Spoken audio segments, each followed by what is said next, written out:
tout le monde a vu la scène. La victoire, les flashs, la foule, les drapeaux, l'Élysée comme une couronne enfin posée sur la tête de Nicolas Sarkozy. Et à ses côtés, celle que beaucoup imaginaient déjà en reine de protocole, disparaît. Pas une absence d'agenda. Une absence de cœur. Une femme qui, au moment précis où tout le monde pense qu'elle gagne, choisit de perdre exprès. De partir. De se taire. Et de laisser la France entière inventer sa version. Parce que l'histoire de Cécilia, ce n'est pas une histoire de caprice. C'est l'histoire d'une femme qui a vécu au plus près du pouvoir, qui a aidé à fabriquer un président, qui a serré des mains qui pouvaient déclencher des guerres ou des paix, et qui a compris, trop tard, qu'on était en train de la transformer en silhouette. Une image. Un rôle.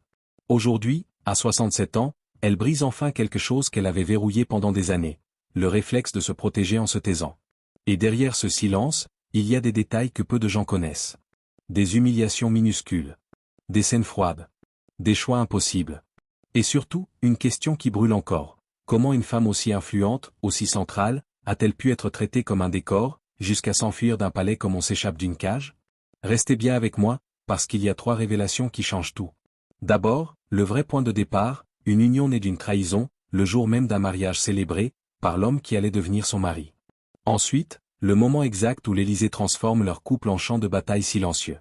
Et enfin, ce geste qui a stupéfié tout le monde, des années après le divorce, au moment où Nicolas Sarkozy bascule dans l'humiliation judiciaire, Cécilia réapparaît, et prend sa défense.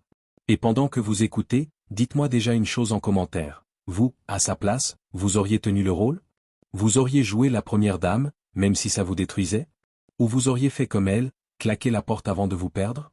Et si cette histoire vous accroche, un simple j'aime maintenant, c'est une façon de dire, je veux des récits vrais, pas des caricatures.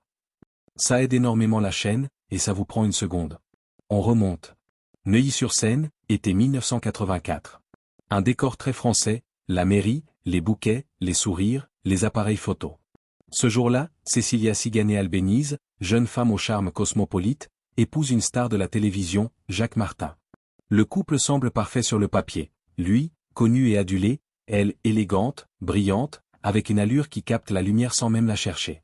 Et celui qui officie, celui qui met son écharpe tricolore et prononce les mots officiels, c'est Nicolas Sarkozy. Il a 29 ans, déjà pressé, déjà nerveux, déjà habité par cette énergie qui donne l'impression qu'il parle plus vite que les autres ne respirent. Et dans cette salle, au milieu d'un mariage qui n'est pas le sien, quelque chose se produit. Pas un coup de cœur gentillet. Plutôt un choc.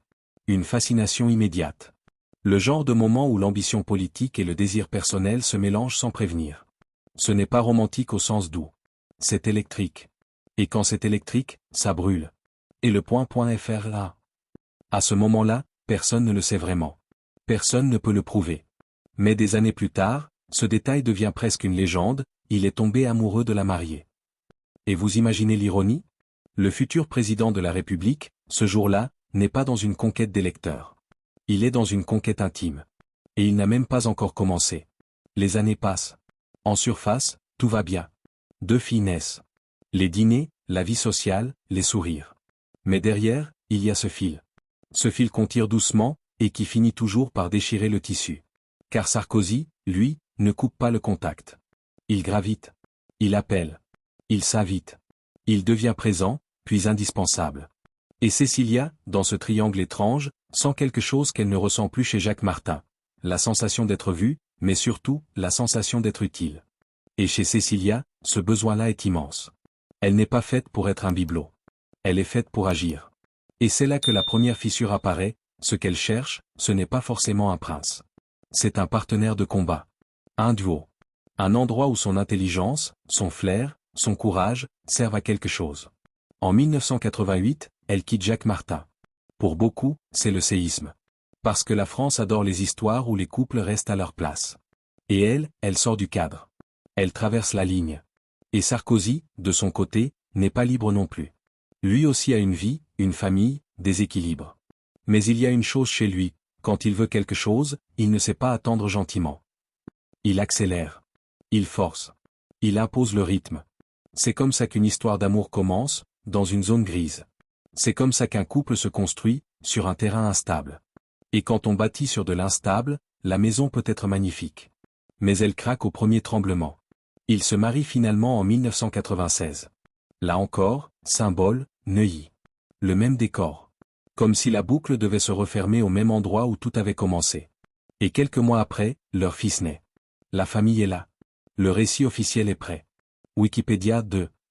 Mais ce que la France ne comprend pas encore, c'est que Cécilia ne vient pas seulement d'épouser un homme. Elle vient d'épouser un projet. Un destin. Une machine. Et une machine, quand elle se met en marche, ne s'arrête pas pour écouter vos doutes. Pendant des années, Cécilia devient l'ombre active. La présence utile. La conseillère informelle. Elle comprend les angles, les phrases, les images. Elle sait ce que les gens ressentent avant même qu'ils le disent. Elle sent les faiblesses, elle presse les coups. Elle sait calmer Sarkozy quand il s'emporte, et l'aiguiser quand il s'endort.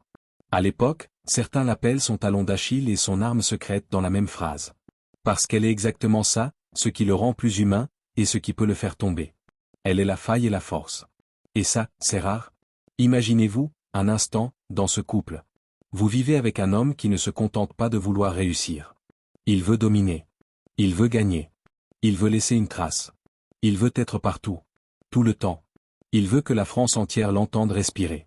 Au début, c'est grisant. C'est comme courir avec quelqu'un qui ne fatigue jamais. Et puis un jour, vous vous rendez compte, vous ne courez plus à côté. Vous courez derrière. Et quand vous ralentissez, on ne vous attend pas. Mais elle tient. Elle tient parce qu'elle croit au duo. Elle tient parce qu'elle pense qu'à la fin, il y aura une place pour elle. Pas une place de dame. Une place de partenaire. Et puis arrive 2007. La campagne présidentielle. La montée finale. Le sommet. Le moment où on croit que tout est sur le point de se stabiliser. Et c'est là que le piège se referme. Car l'élection, c'est un théâtre.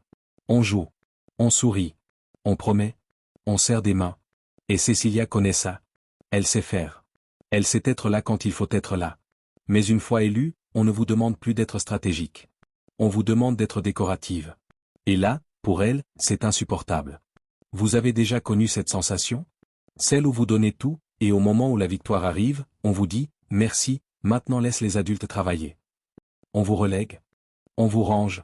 On vous transforme en sourire. Et c'est précisément ce que Cécilia refuse. Très vite, les signaux deviennent impossibles à ignorer. La première visite américaine, l'image mondiale, la photo officielle, et elle n'est pas là. Absente à Kennebunkport, la résidence des Bush, alors que les caméras attendent le couple présidentiel. L'explication officielle parle de maladie, mais l'opinion comprend autre chose, le malaise est bien plus profond. Le Nouvel Obs 3. Et ce n'est pas juste une absence. C'est un message. Quand vous êtes première dame, on vous demande d'être une vitrine. Et une vitrine ne choisit pas quand elle s'allume. On l'allume quand on veut. Et on l'éteint quand elle gêne. Cécilia, elle, ne supporte pas l'idée d'être allumée à la demande. Pendant l'été 2007, les disparitions se multiplient. Les rumeurs explosent. On l'a dit dépressive. On l'a dit froide. On l'a dit capricieuse. On l'a dit amoureuse ailleurs. Et vous voyez le mécanisme? Dès qu'une femme refuse un rôle, on la pathologise. On la caricature. On la réduit. Et pendant ce temps, dans les couloirs feutrés, dans ce palais où chaque pas résonne comme un ordre, la vérité est beaucoup plus simple, et beaucoup plus triste, ils ne se parlent plus comme avant. Ce n'est pas une scène de film avec une assiette qui vole. C'est pire. C'est le silence. C'est la distance. C'est l'impression d'être deux étrangers qui partagent un symbole. Et ce symbole, il s'appelle l'Élysée. On a souvent l'image d'un palais glamour. Mais l'Élysée, c'est surtout un endroit où chaque minute est contrôlée. Où chaque geste est interprété. Où votre sourire devient un message diplomatique. Où votre robe devient un communiqué. Où votre absence devient une crise. Et si vous êtes du genre à vouloir respirer librement, c'est un enfer poli. Cécilia étouffe. Elle le dira plus tard, de façon presque brutale, elle n'est pas faite pour faire coucou. Elle n'est pas faite pour serrer des mains à la chaîne. Elle n'est pas faite pour vivre sous une caméra permanente. Elle aime le réel. Le terrain. L'action. Le concret. Pas la chorégraphie. Et là, on touche au cœur de sa dualité, elle est la femme la plus proche du pouvoir, mais elle déteste la mise en scène du pouvoir. Elle est au sommet, et elle s'y sent prisonnière. Alors une question se pose, si elle déteste ça autant, pourquoi rester? Pourquoi ne pas partir immédiatement? Et c'est là qu'arrive le premier mystère, celui que peu de gens relient au reste, la Libye. 2007, affaire des infirmières bulgares. Une histoire terrifiante, un cauchemar judiciaire, des vies suspendues. Et au milieu de négociations que l'Europe traîne depuis des années, la France décide de frapper un grand coup. Et ce grand coup, ce n'est pas seulement Nicolas Sarkozy. C'est aussi Cécilia. Elle part. Elle rencontre. Elle insiste. Elle plaide. Elle se retrouve face à un régime où un mot de travers peut vous faire disparaître. Et elle y va quand même. Vous imaginez la scène? Vous êtes l'épouse du président, et au lieu de porter un tailleur devant des photographes, vous vous retrouvez à Tripoli, à Benghazi, dans des discussions où la morale et la politique se mélangent, où la vie humaine se négocie avec des hommes qui ne voient pas la vie humaine comme vous. Et le monde.fr. Cécilia, ce jour-là, n'est pas une première dame. Elle est une émissaire. Une négociatrice.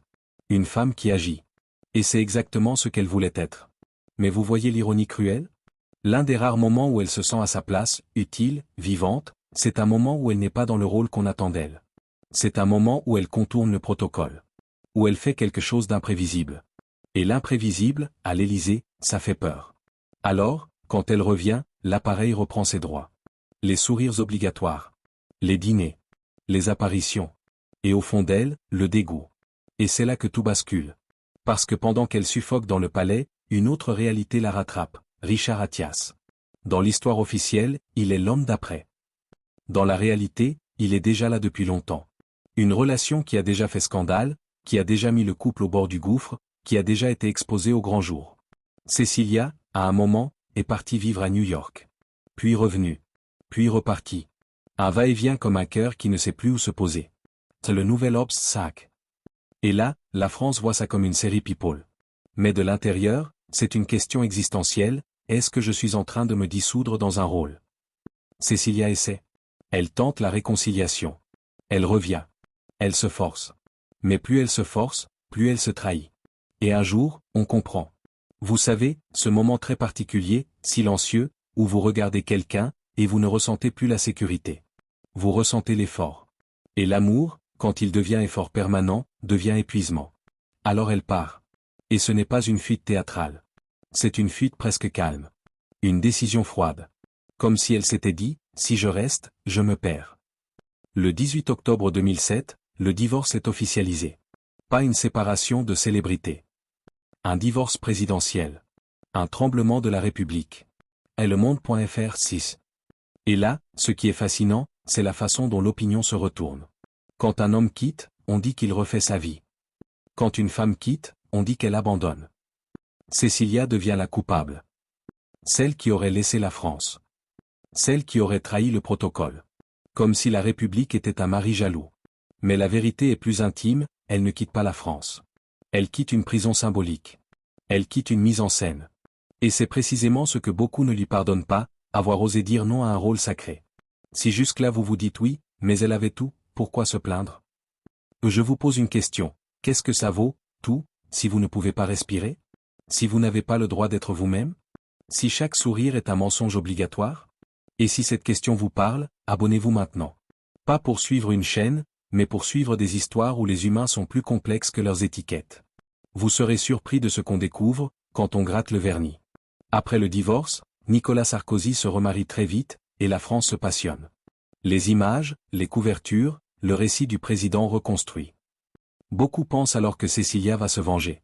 Qu'elle va parler? Qu'elle va lâcher des bombes? Mais non. Elle choisit le silence. Et le silence, dans son cas, n'est pas une faiblesse. C'est une stratégie de survie. Parce qu'elle sait que si elle parle trop tôt, on ne l'écoutera pas. On la dévorera. Alors elle disparaît. Et c'est là que survient la deuxième surprise, son propre mariage, à New York, en mars 2008. Une cérémonie loin de Paris, loin des caméras françaises, loin de l'Élysée, loin de cette comédie sociale qu'elle ne supportait plus. Et symboliquement, c'est puissant, elle se marie au Rockefeller Center, dans un lieu qui ressemble à une tour de verre, comme si elle voulait dire, je monte, mais à ma façon. Getimage.com 7. Et ce mariage-là, ce n'est pas un rebond. C'est une déclaration, je reprends ma vie. Richard Attias n'est pas un inconnu du pouvoir. C'est un homme d'événementiel, de réseau, de grands sommets, de coulisses internationales. Et surtout, c'est un homme qui ne la réduit pas à un titre.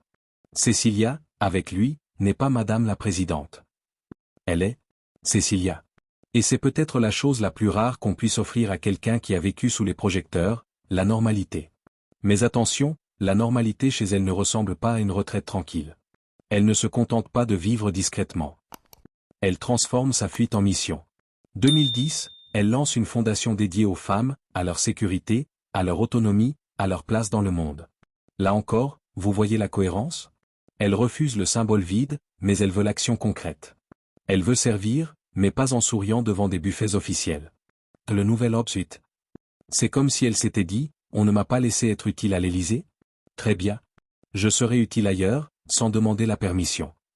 Et là, pour la première fois depuis longtemps, elle redevient elle-même, une femme de terrain, une femme de réseau, une femme capable de connecter des puissants et des causes. De faire bouger des lignes. Le plus troublant, c'est que la France la voit moins, au moment même où elle devient peut-être plus influente que jamais. Parce que l'influence réelle, celle qui change des vies, n'a pas toujours besoin de flash. Et pendant ce temps, de l'autre côté, Nicolas Sarkozy continue sa trajectoire. Le pouvoir, puis l'après-pouvoir. Et comme souvent, quand on a été au sommet, l'après est un long couloir où les murs se rapprochent. Les affaires judiciaires s'accumulent. Les procès. Les condamnations. Les polémiques. La figure se fissure. Et beaucoup attendent la réaction de Cécilia. Elle, toujours silencieuse. Alors on s'habitue à son absence. On la range dans une case, elle est passée à autre chose. Sauf que la vérité, c'est qu'elle n'a jamais vraiment quitté l'histoire. Elle a juste quitté la scène. Et là, on arrive à la partie la plus déroutante de tout ce récit. Celle qui oblige à reconsidérer la femme entière. Octobre 2025. Nicolas Sarkozy est incarcéré à la prison de la Santé. Un choc symbolique. Un ancien président derrière des portes de prison. Et soudain, Cécilia réapparaît, et elle écrit un message de soutien, disant être bouleversée et révoltée. Leparisien.fr 9. Et là, la France ne comprend plus rien. Pourquoi? Pourquoi maintenant? Pourquoi défendre l'homme qui l'a enfermé dans un rôle? Pourquoi tendre la main à celui qui, pendant des années, a semblé n'aimer que la maîtrise, le contrôle, la victoire? Et c'est ici que le troisième mystère se révèle, celui qui fait basculer l'histoire de People à tragédie humaine. Parce que même quand un amour meurt, il reste des choses qui ne meurent pas, un enfant. Une histoire. Une part de vous-même. Cécilia, quoi qu'on pense de ses choix, est la mère du fils de Nicolas Sarkozy. Et quand un père tombe, un enfant ressent le choc, même s'il est adulte. Même s'il se montre solide. Même s'il fait semblant. Et il y a une phrase invisible que beaucoup de femmes prononcent sans la dire, je ne peux pas laisser mon enfant porter ça seul. Dans son soutien, on peut lire plusieurs couches. La loyauté, oui. La compassion, peut-être. Mais surtout, la volonté de séparer l'homme du symbole. De dire, il a été mon mari, il est le père de mon fils, et je refuse l'humiliation totale. C'est un geste qui ne ressemble pas à un pardon. Ça ressemble à une conscience. Et vous savez ce qui est fascinant? Ce geste-là, il est exactement dans sa dualité. Elle a quitté le pouvoir, mais elle refuse de se laisser dicter ses émotions par la foule. Elle a fui la mise en scène, mais elle choisit le moment où elle parle. Elle n'obéit à personne. Ce qui choque, ce n'est pas qu'elle le défende. Ce qui choque, c'est qu'elle reste libre, même dans sa compassion. Et c'est là que tout prend un autre sens. Parce que si elle avait été une femme de vengeance, elle aurait parlé en 2007. Elle aurait détruit. Elle aurait alimenté les scandales. Elle ne l'a pas fait. Elle a choisi une autre violence, celle de partir sans fracas, en laissant les gens inventer des histoires sur elle. Et il faut être sacrément solide pour accepter ça. À ce stade, j'ai une question pour vous, est-ce que vous trouvez ce geste admirable, ou incompréhensible? Dites-le en commentaire, vraiment. Et si vous sentez que cette histoire dépasse la politique, laissez un j'aime. Pas pour elle, pas pour lui, mais pour cette vérité simple, les relations humaines sont rarement propres. Mais il reste encore une pièce essentielle à mettre sur la table, la vraie raison de son départ de l'Élysée. Parce qu'on pourrait tout résumer en une phrase facile, elle est partie parce qu'elle aimait un autre homme. Ce serait pratique. Simple. Rapide. Mais la vie ne marche pas comme ça. L'amour pour Richard Attias a été un moteur, oui. Mais si le palais avait été respirable, si le couple avait été vivant, si elle avait eu une place réelle, elle aurait peut-être résisté. Elle aurait peut-être tenu. Ou au moins, elle aurait quitté autrement. Ce qui casse un couple comme le leur, ce n'est pas seulement l'infidélité. C'est la transformation de l'amour en institution. Au début, Cécilia et Nicolas, c'est un duo. Une équipe. Un couple qui se nourrit de stratégie, de conversation, de mouvement. Et puis l'Élysée arrive, et l'équipe devient hiérarchie. Et dans une hiérarchie, l'un décide. L'autre suit. Sarkozy, président, devient une fonction avant d'être un homme. Un agenda avant d'être un mari. Un symbole avant d'être un partenaire. Et Cécilia, elle, refuse de se dissoudre dans la fonction de femme de. Vous vous rendez compte de la violence subtile de ce rôle? On vous demande de sourire à des gens que vous n'avez pas choisis. De rire aux blagues qu'on vous sert. De représenter une nation, alors que vous ne vous représentez même plus vous-même. Et chaque fois que vous essayez d'être vrai, on vous rappelle qu'il y a des caméras. Des conseillers. Des lignes à ne pas franchir. Le palais n'est pas cruel comme une prison. Il est cruel comme un aquarium, tout le monde vous regarde, mais personne ne vous entend. Et c'est ça, le mot-clé, être entendu. Cécilia ne part pas seulement pour être libre. Elle part pour être entendue, autrement que comme une image. Alors, au fil des années, elle reconstruit. Elle devient mère, grand-mère, femme d'action. Elle mène des initiatives, elle voyage, elle travaille. Et surtout, elle n'est plus obligée de jouer. Mais comme souvent dans les grandes histoires, la boucle se referme. Pas par nostalgie. Par destin. Quand Nicolas Sarkozy tombe, quand le symbole se fissure, Cécilia comprend que le monde va raconter leur histoire sans nuance. Que les gens vont transformer tout ça en feuilleton moral, les gentils contre les méchants. Et elle sait que c'est faux. Elle sait que Nicolas Sarkozy n'est ni un monstre, ni un héros. C'est un homme. Un homme avec une obsession, la maîtrise. Et cette obsession l'a élevée, et l'a détruit. Elle sait aussi que ce n'est pas elle la briseuse de République. C'est une femme qui a refusé un costume trop étroit. Et c'est probablement pour ça qu'à 67 ans, elle choisit de parler autrement. Pas pour régler des comptes. Pour remettre de l'humain là où tout a été transformé en symbole. Parce qu'au fond, la question n'est pas « qui a trompé qui ?». La question, c'est « qu'est-ce que le pouvoir fait à un couple ? Qu'est-ce que l'ambition fait à l'intimité ? Qu'est-ce que l'image publique fait à la vérité privée ? » Et si vous vous êtes déjà senti enfermé dans un rôle au travail, en famille, dans une relation, vous comprenez Cécilia mieux que vous ne le pensez. On peut la juger. On peut la critiquer. Mais on ne peut pas nier une chose, elle a osé partir quand tout le monde aurait préféré qu'elle se taise et qu'elle sourie. Et c'est là que son histoire devient universelle. Parce que partir, ce n'est pas toujours abandonner. Parfois, partir, c'est survivre. Et maintenant, regardez le tableau entier. Une jeune femme qui devient la femme du futur président sans l'avoir planifié. Une conseillère qui influence sans chercher la lumière. Une épouse qui se retrouve première dame malgré elle. Une femme qui accomplit une mission diplomatique risquée, puis qui refuse d'être réduite à une silhouette protocolaire.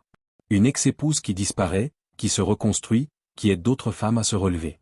Et qui, au moment où son passé revient sous forme de scandale national, choisit la compassion plutôt que le triomphe. C'est rare. Et c'est peut-être pour ça que, malgré tout, son histoire fascine encore. Parce qu'elle ne correspond pas au récit simple. Elle est trop complexe pour être un personnage secondaire. Alors la vraie question, celle que je vous laisse, c'est celle-ci. Est-ce que Cécilia Attias a eu raison de refuser l'Élysée pour sauver sa liberté ?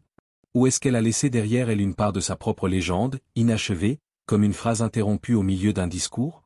Et vous, si vous aviez été à sa place, vous auriez choisi quoi, la couronne ou l'air ? Si cette histoire vous a touché, abonnez-vous. Pas pour suivre l'actualité, mais pour suivre les trajectoires humaines derrière les noms que tout le monde croit connaître. Et partagez cette vidéo à quelqu'un qui se souvient de ces années-là, parce que ces souvenirs-là disent aussi quelque chose de nous.